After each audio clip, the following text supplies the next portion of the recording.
نحمده ونصلي ونسلم على رسوله الكريم أما بعد فأعوذ بالله من الشيطان الرجيم بسم الله الرحمن الرحيم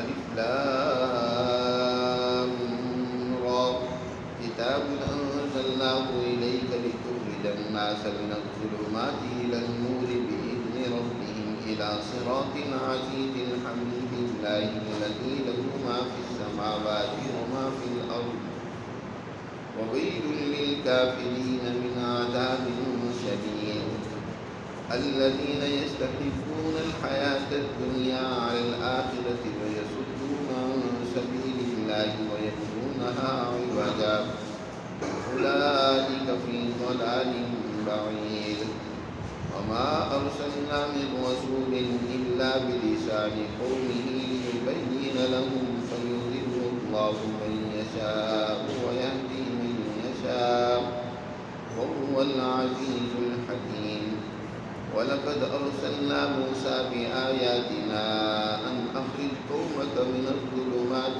إلى النور وذكرهم بأيام الله إن في ذلك لآيات لكل صبار شكور وإذ قال موسى لقومه اذكروا نعمة الله عليكم إذ أنجاكم من آل فرعون يسومونكم سوء العذاب ويذبحون أبناءكم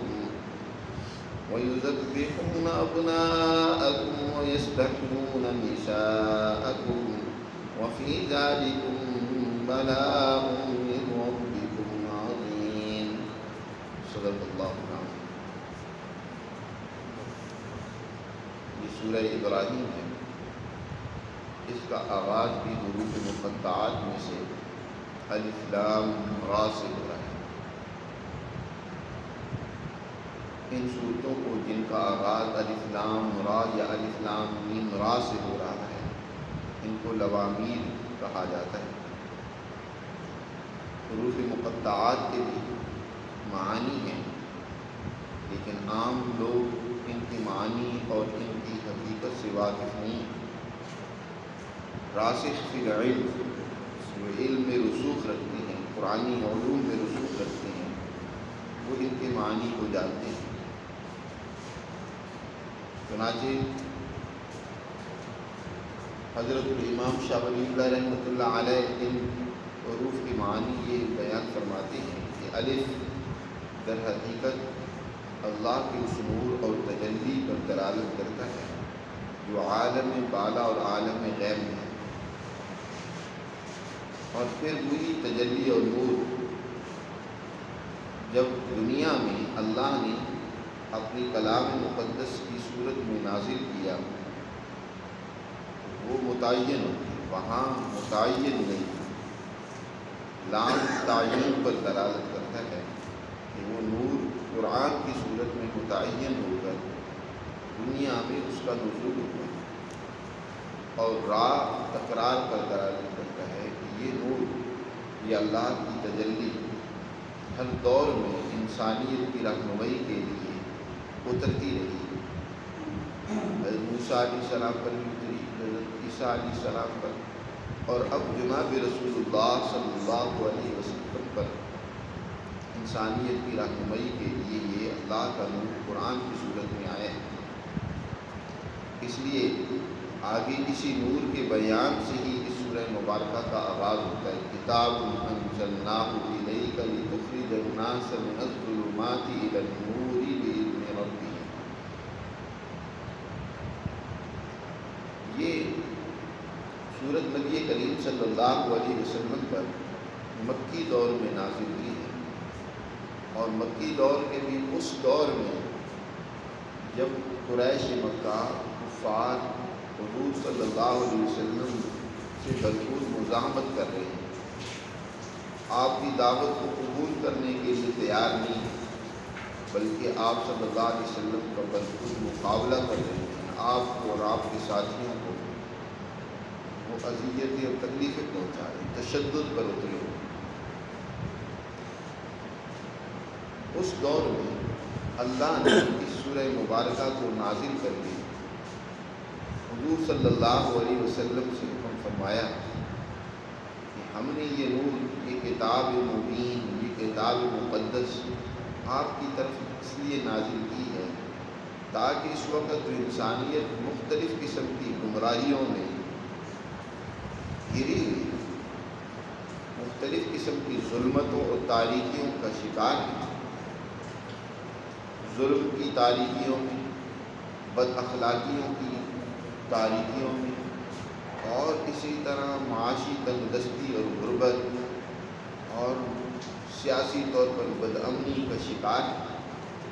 یہ جو مختلف قسم کی اس انسانیت پر حالات ہیں جس کی وجہ سے وہ انسانیت بڑی قسم خوشی کی زندگی گزار رہی ہے، اب آپ کو اللہ نے یہ نور، یہ تجلی قرآن کی صورت میں عطا کی ہے، اس کے ذریعے سے اس انسانیت کو ان ظلمتوں سے چھٹکارا دلا کر ہدایت، نور، کامیابی کی طرف، صراط اللہ الحمید کی طرف، اللہ کے اس راستے کی طرف ان کو نکال کر لے آئے تاکہ انسانیت اپنے اصل معراج کو پہچانے، اپنے اصل مقصد کو اور مقصد تخلیق کو پہچانے اور اس طریقے سے دنیا اور آخرت میں کامیاب ہو۔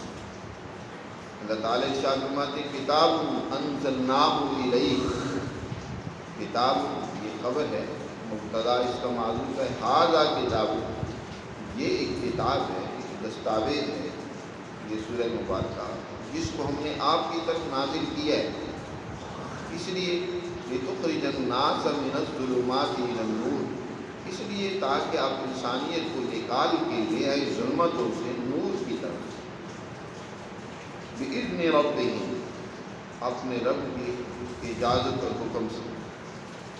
یہ آپ جو کام کریں گے اپنے رب کے حکم سے کریں۔ انبیاء علیہ السلام کی دنیا میں جس قدر دعوت و رسالت کا کام سر انجام دیتے ہیں وہ بھی اللہ کے حکم سے سر انجام دیتے ہیں، وہ اللہ کے نمائندے ہوتے ہیں، اللہ کی طرف سے انہیں سند اجازت ملی ہوتی ہے جس کے تحت وہ دنیا میں یہ رسالت کی ذمہ داری ادا کرتے ہیں۔ بإذن ربهم، اپنے رب کی اجازت کے ساتھ آپ یہ کام کریں۔ إلی صراط العزیز الحمید اللہ الذی لہ ما فی السماوات وما فی الارض، آپ انہیں نکال کے لے آئیں کس نور کی طرف؟ عزیز الحمید اللہ الذی کے صراط اور راستے کی طرف، یعنی اس راستے کی طرف جو کس کا راستہ ہے؟ اس ذات کا جو العزیز غالب ہے ہر چیز پر، غلبہ اور تسلط قدرت اسی کا ہے، اور وہی اس نور کے ذریعے سے آپ کو اور آپ کی جماعت کو دنیا میں غلبہ بھی دے گا۔ لہٰذا آپ کے مخالفین جو اس وقت تشدد پر اتر آئے ہیں وہ مغلوب مقہور ہوں گے، اگر وہ اس نور سے مستفید نہ ہوئے تو انہیں یقیناً شکست کھانی پڑے گی۔ الحمید، اس غالب ذات کی طرف، اس کے راستے کی طرف انسانیت کو نکال کر لے جو الحمید ہے، ہر طرح کی خوبیوں صفات کا مالک۔ حمید، حمد تعریف پر بولا جاتا ہے، اور وہ تعریف جو کسی کی اپنی ذاتی خوبی پر بولی جاتی ہے۔ کچھ تعریفیں وہ ہوتی ہیں جو ذاتی نہیں ہوتی، کسی کی عطا کردہ ہوتی ہے، اس پر کی جانے والی تعریف حمد نہیں کہلاتی، مدح کہلاتی ہے۔ حمد اس تعریف کو کہتی ہیں کہ جو کسی کی ذاتی خوبی، کسی کی عطا کردہ ہو، دنیا کے ہر کمالات اور خوبی وہ اللہ کی ذات کی ذاتی ہے۔ انسانوں یا اس کائنات میں موجود خوبیاں وہ در حقیقت ان کی ذاتی نہیں ہے بلکہ اللہ کی عطا کردہ ہے، اس لیے انسانوں کی مدح کی جاتی ہے۔ اس ذات کی طرف لوگوں کو بلائیں جو ہر طرح کی خوبیوں کی مالک ہے۔ اللہ الذی لہ ما فی السماوات وما فی الارض، وہ عزیز الحمید کون ہے؟ وہ اللہ ہے کہ اس کی سب سے پہلی خوبی تو یہ ہے کہ آسمان میں جو کچھ ہے، زمین میں جو کچھ ہے، سب اس کے قبضہ قدرت میں، سب پر اس کی حکمرانی۔ آسمان میں جو کچھ، زمینوں میں جو کچھ، کوئی بھی چیز اس کی قدرت سے، اس کے قبضے سے، اس کی ملکیت سے باہر نہیں ہے۔ لہو ما فی السماوات و ما فی الارض، اس ذات کی طرف انسانیت کو بلائیں۔ لیکن کچھ لوگ ہیں کہ وہ آپ کی اس دعوت کو قبول نہیں کریں گے، بلکہ آپ کی مخالفت کریں گے، اس کو ٹھکرائیں گے۔ ایسے منکرین، ایسے کافر قرآن کی اصطلاح میں در حقیقت کہتی اسی کو ہیں جو اس نور کی مزاحمت کرتا ہے، اس کا مقابلہ کرتا ہے، اس کو رد کرنے کی کوشش کرتا ہے پوری طاقت کے ساتھ۔ وہ لوگ جو اس کا انکار کر رہے ہیں، شدت کے ساتھ اس کا مقابلہ کر رہے ہیں، ان کے لیے اب ہلاکت دنیا میں بھی اور آخرت میں۔ وَوَيْلٌ لِّلْكَافِرِينَ، اور ہلاکت ہے کافروں کے لیے، من عذاب شدید، سخت ترین سزا کی صورت میں انہیں اب اس ہلاکت کا سامنا کرنا پڑے گا۔ یہ کون ہے کافر؟ الذین یستحبون الحیاۃ الدنیا علی الآخرہ، ان کی پہلی صفت یہ ہے، ان کی پہلی خرابی یہ ہے کہ یہ دنیا کو پسند کرتے ہیں آخرت کے مقابلے۔ یہ دنیا کے دل ڈالا ہے، خواہشات میں مبتلا ہے، دنیا کی زیب و زینت، دنیا کی لذتیں، دنیا کی خواہشات، یہ ان کے مجمع نظر، ان کے پیش نظر، اس کے لیے رات دن انہوں نے ایک کر رکھی، اور پھر دنیا کی لذت و خواہشوں کو حاصل کرنے کے لیے انسانیت کو سیدھے راستے سے روکتے ہیں، اپنے ہم نوا اور ہم خیال لوگوں کو بنانے کے لیے طرح طرح کی باتیں بناتے ہیں۔ وَيَصُدُّونَ عَن سَبِيلِ اللَّهِ، اور انسانیت کو اللہ کے راستے سے روکتے ہیں۔ وَيَبْغُونَهَا عِوَجًا، اور ان کے لیے ٹیڑھا راستہ نکالتے اور تلاش کرتے ہیں۔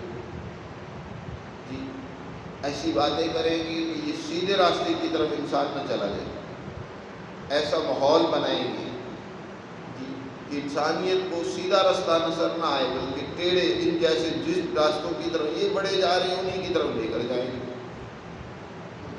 اس میں تمام وہ حکمران جو اپنے معاشرے کے اندر انسانیت کو صراط مستقیم سے ہٹانے میں کردار ادا کر رہے ہیں، رات دن کی ان کی وہ مکر و فریب کہ لوگ جو ہے جو کچھ ہم کر رہے ہیں اسی میں مطمئن رہیں، اس کی وہ بھی یہاں شامل ہیں، اسی طرح وہ علماء بھی، وہ صحافی بھی، وہ طبقہ بھی شامل ہے اس کے اندر، جو عجیب و غریب قسم کی باتیں بنا کر لوگوں کو گمراہ کرنے کی کوشش کرتے رہتے ہیں، قرآن و حدیث کی غلط تفسیریں کر کے، غلط تعبیرات بیان کر کے انسانیت کو قرآن مقدس سے، نور مقدس، نور ہدایت سے دور کرنے کی کوشش کرتے رہتے ہیں۔ ان سب کے لیے یہ اللہ کا ارشاد ہے کہ ان کے لیے عذاب شدید، سخت ترین عذاب ہے۔ اولئک فی ضلال بعید، اور یہ بہت دور کی گمراہی میں چلے گئے، یہ اس راستے پر چلے گئے ہیں جو ہدایت سے بہت دور ہے۔ اور اے پیغمبر، یہ کتاب مقدس نور ہدایت ہم نے آپ کی طرف نازل کیا، اس کا مقصد بھی واضح ہو گیا، کیوں نازل کیا؟ انسانیت کو ظلمتوں سے نجات دلانے۔ یہاں ظلمات جمع کا ذکر ہے، جمع کا لفظ ہے، اور نور یا ہدایت جو ہے یہ واحد ہے۔ معلوم یہ ہوا کہ ظلمتیں بے شمار ہوتی ہیں، مختلف قسم کی ظلمتیں ہوتی ہیں، نور اور ہدایت ایک ہی، سچائی ایک ہوتی ہے، باطل کی مختلف صورتیں ہوتی ہیں، جھوٹ مختلف شکلوں میں، مختلف صورتوں میں آتا ہے، اس لیے اس کے لیے جمع کا لفظ استعمال کیا۔ اور قرآن میں آگے حضور صلی اللہ علیہ وسلم کے حوالے سے بیان کیا کہ آپ کو ہم نے رسول بنا کر بھیجا ہے اپنی قوم کی طرف، اور یقیناً آپ کی زبان کیا ہے؟ عربی ہے. آپ ایک عرب قوم میں مبعوث ہوئے ہیں، آپ کو بھیجا ہے. اور اللہ کا قانون یہ ہے کہ تعلیم ہر قوم کے پہلے طبقے کو اس کی اپنی زبان میں ہی دی جاتی ہے. ہم نے آپ سے پہلے بھی جس قدر رسول بھیجے ہیں تو ان کو ان کی قومی زبان میں ہی تعلیم دینے کے لیے بھیجا. تعلیم دینے کا سب سے بہترین طریقہ وہ اپنی قومی زبان میں تعلیم دینا. کسی دوسری زبان میں تعلیم دینا یہ مشکل طریقہ ہوتا ہے. اس میں پہلے زبان سیکھنی پڑتی ہے، پھر زبان سیکھ کر پھر اس علم پر، پھر اس روشنی پر، نور پر یا اس ہدایت پر عمل کرنا پڑتا ہے، اس کو سیکھنا پڑتا ہے. ڈبل محنت کرنی پڑتی ہے. اس لیے اللہ سبحانہ و تعالیٰ نے ہر نبی کو اس کی قوم ہی میں مبعوث فرما کر اسی کی قوم کی زبان میں ہی وہ اس کو تعلیم دے کر یہ بات واضح کرتی ہے کہ سب سے بہترین طریقہ قومی زبان میں تعلیم دینے کا. پاکستانیوں کا عجیب حال ہے کہ آزاد تو ہوئے انگریزوں سے، لیکن آج تک اپنی قوم کو اپنی زبان میں تعلیم دینے کا طریقہ نہیں حاصل ہوا. اپنی زبان میں اپنی قوم کو تعلیم نہیں دے گی. آج دیکھتے ہیں آپ ابتدائی سے، نرسری سے ہی بچوں کو انگلش سکھانے کی فکر لگی ہوتی ہے اور اعلیٰ تعلیم تک انگلش ہر کلاس کے اندر لازمی اور ضروری ہے. اور سب سے مشکل مسئلہ انگلش کا ہی بنا ہوا ہوتا ہے، دوسری زبان کو سیکھنا. حالانکہ وہ ایک زبان ہے. زبان کو زبان کے طریقے سے سیکھو جیسے دنیا کی دوسری زبانیں سیکھی جاتی ہیں. اور پھر انگلش کو ہی کیوں فوقیت حاصل ہے؟ مانا کہ آج انگریزوں نے انگریزی میں بہت ساری علوم مرتب کی ہیں تو ان کو اپنی زبان میں ٹرانسفر بھی تو کیا جا سکتا ہے.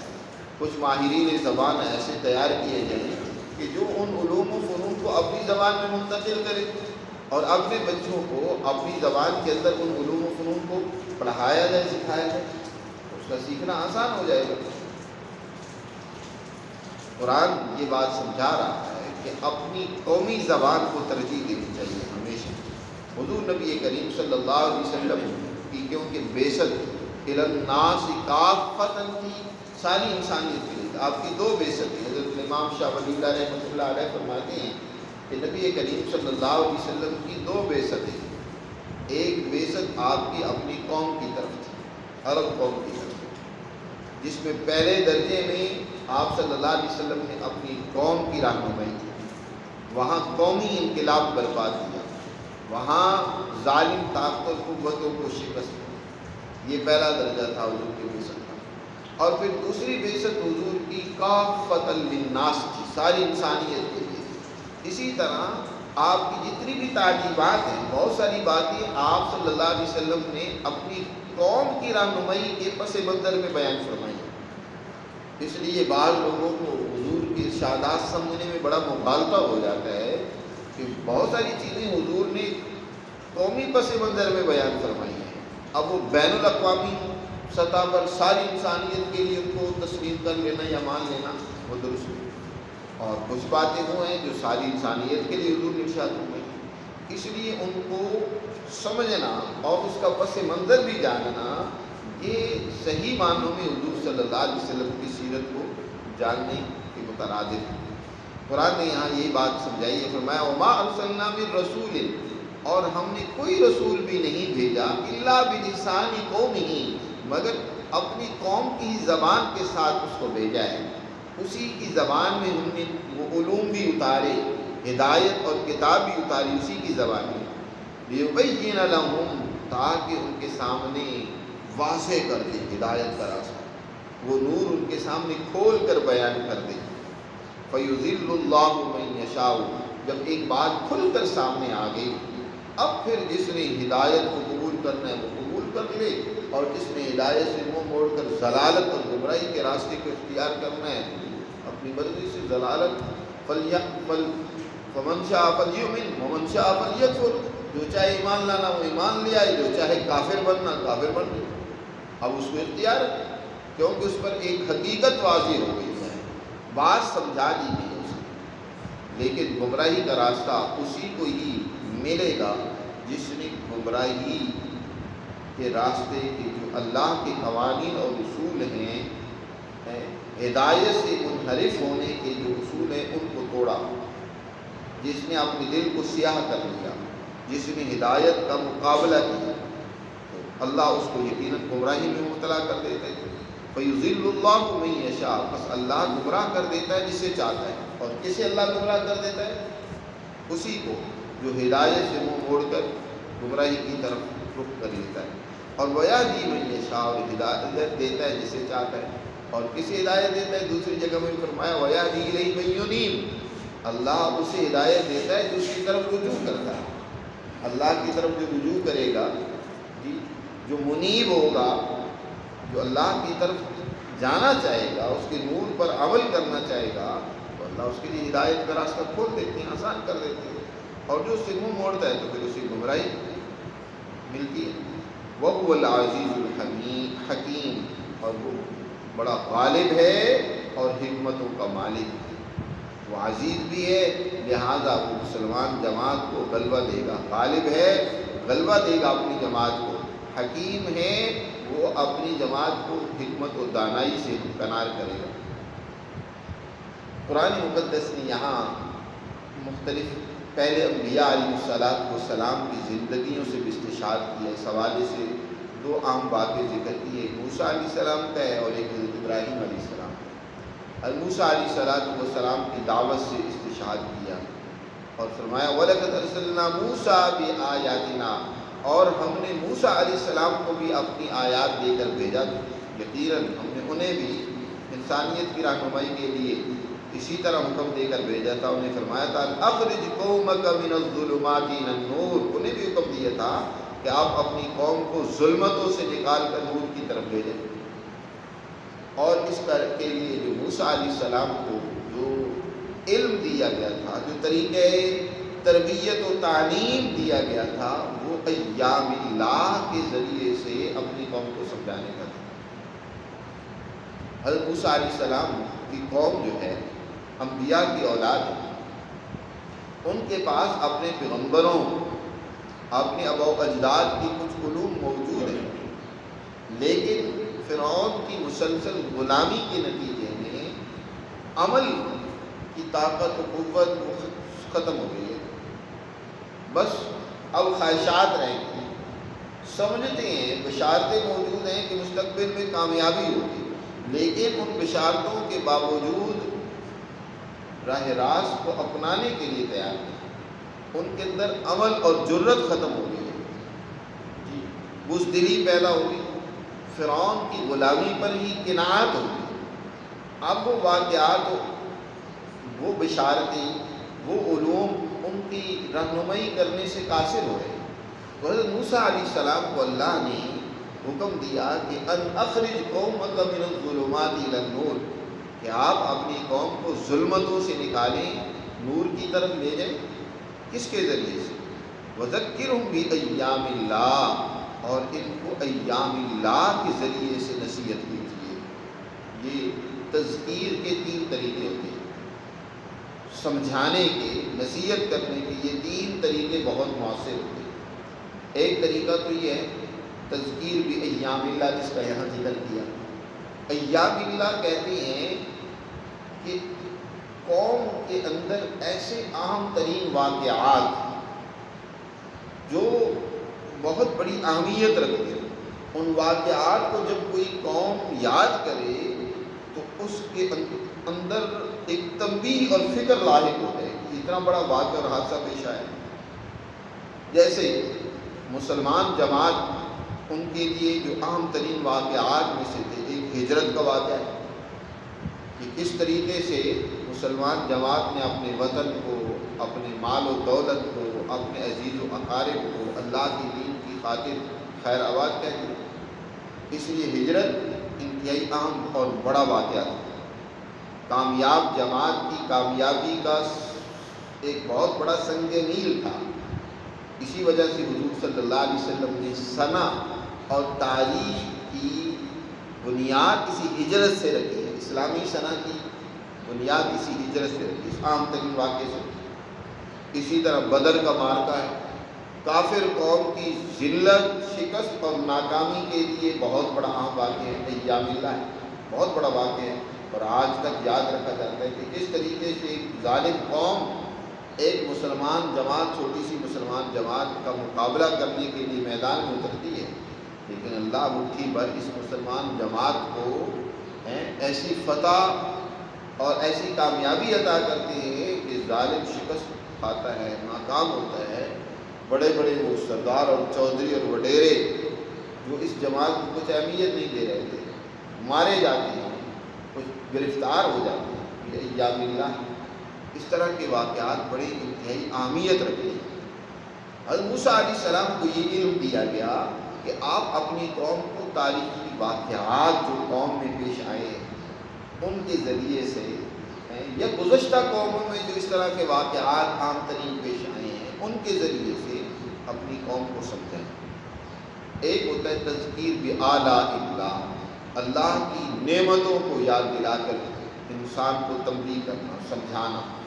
تذکیر بآلاء اللہ سے کہا جاتا ہے. یہ علم اللہ نے حضرت ابراہیم علیہ السلام کو بہت وسیع انداز میں دیا. مجموعی طور پر تو تینوں علوم انبیاء کو ملے، لیکن جو ایک علم کی سب سے زیادہ کسی پیغمبر میں غلبہ اس کا تھا، ان میں سے تذکیر بآلاء اللہ کے ساتھ حضرت ابراہیم علیہ السلام کو اللہ نے غلبہ دیا تھا کہ اس علم کے ذریعے سے اپنی قوم کو سمجھاتے تھے. اللہ کی بے شمار نعمتیں، یہ قدرت کا نظام، عجائبات کا نظام، اس سے استدلال کرنا، جس کو کائنات کی جو تسخیر ہے اس سے استدلال کر کے قوم کی رہنمائی کرنا اور سمجھانے کا علم حضرت ابراہیم علیہ السلام نے اللہ نے اس کو بہت تفصیل کے ساتھ عطا کیا.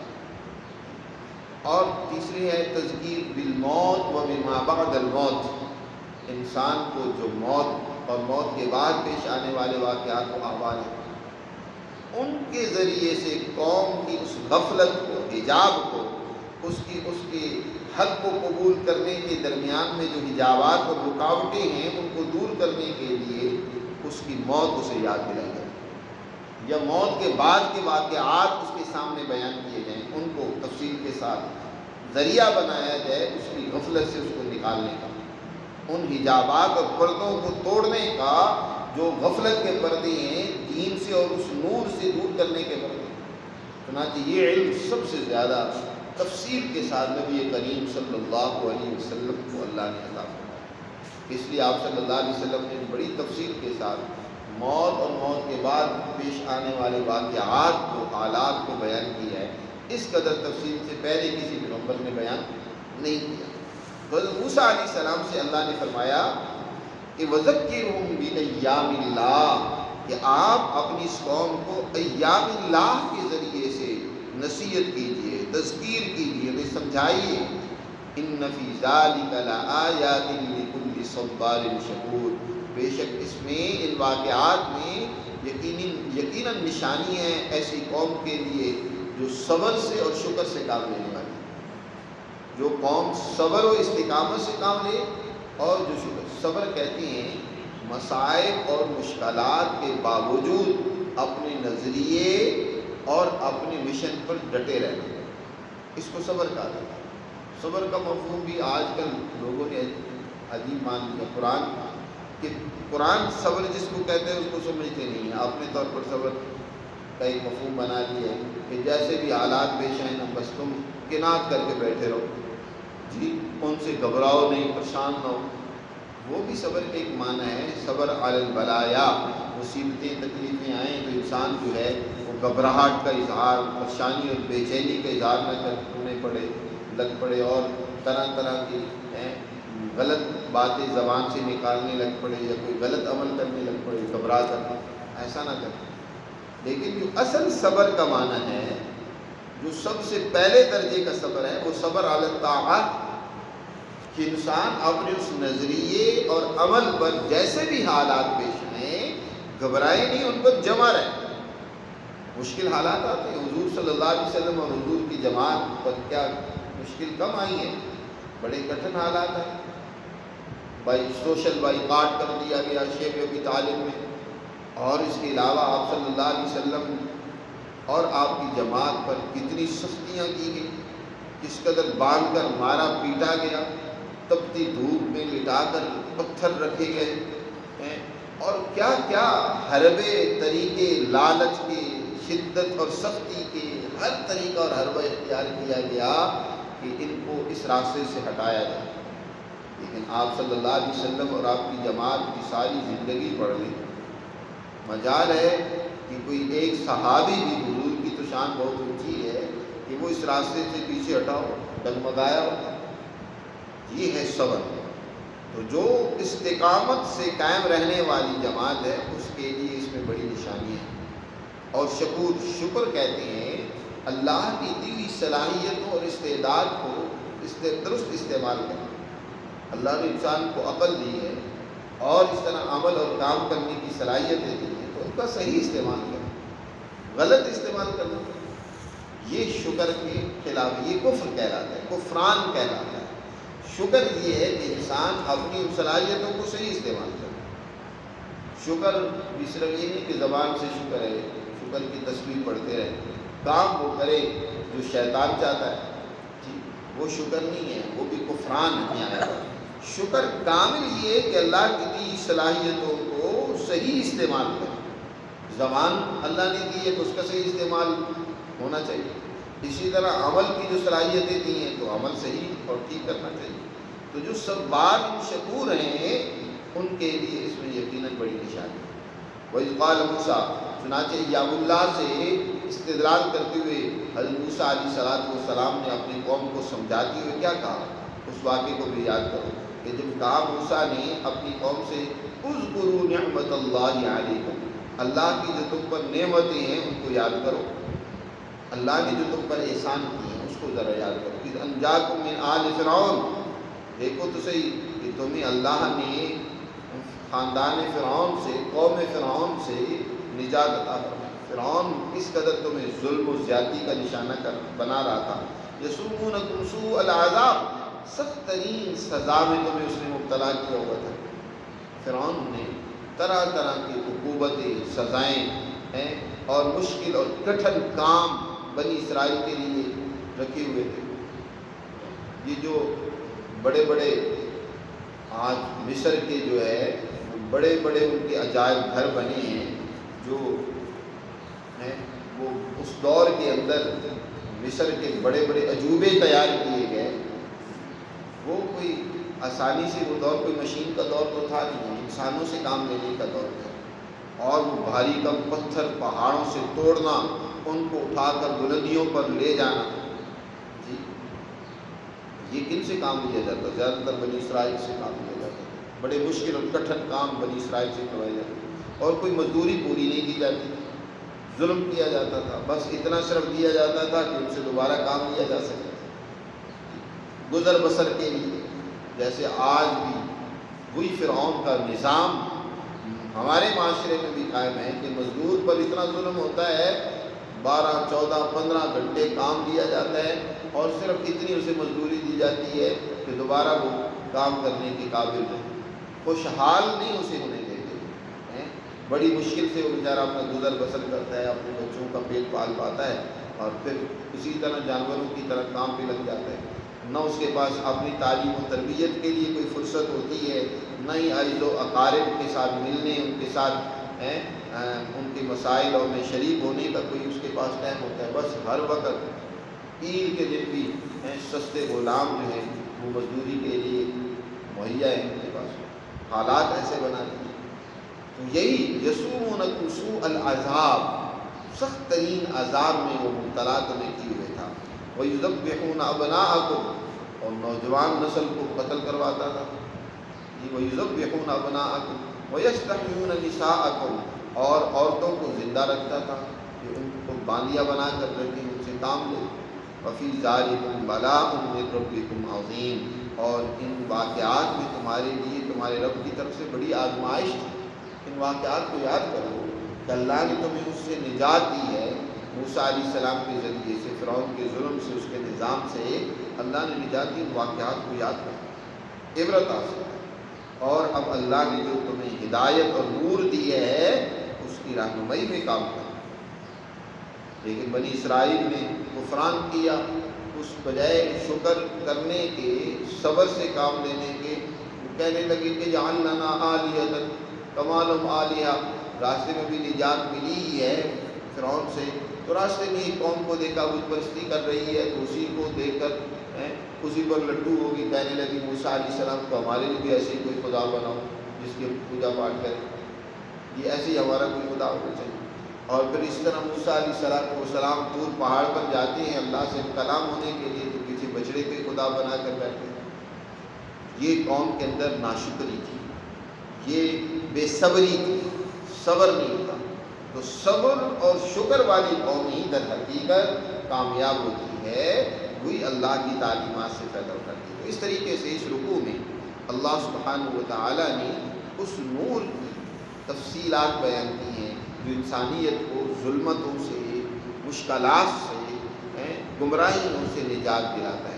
وہ آج انسانیت کے پاس نور کتاب کی صورت میں، قرآن مقدس کی صورت میں، کتاب انزلناہ الیک، یہ کتاب ہم نے آپ کی طرف اتاری ہے، لتخرج الناس من الظلمات الی النور۔ اللہ ہمیں سمجھ نصیب فرمائے اور کتاب مقدس سے رہنمائی لے کر اپنے مسائل کو حل کرنے کے اللہ